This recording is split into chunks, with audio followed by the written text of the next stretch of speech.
DJ Sumit Satish रईमा।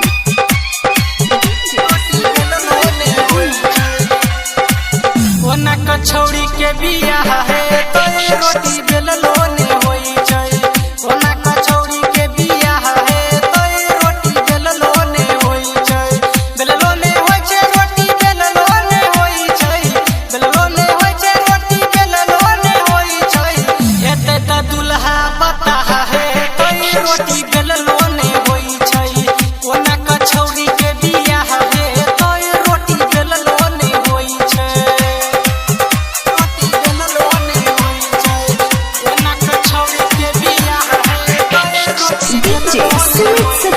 DJ Sumit Satish रईमा। हाथ में लहका फोरजी mobile रे, फोरजी मोबाइल रे, फोरजी मोबाइल रे। मारे छे छौड़िया खूबे ये स्टाइल रे, ये स्टाइल रे, ये स्टाइल रे।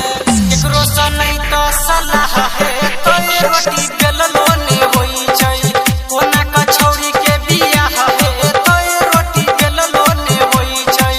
बेललो ने होई छै रोटी बेललो ने होई छै।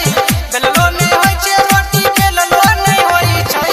एते त दुल्हा बता है तो रोटी बेललो ने होई छै। ओना कछौड़ी के बियाह है तो रोटी बेललो ने होई छै। ओना कछौड़ी के बियाह है तो रोटी बेललो ने होई छै। रोटी बेललो ने होई छै। ओना कछौड़ी के बियाह है तो डीजे सुमित सतीश रईमा।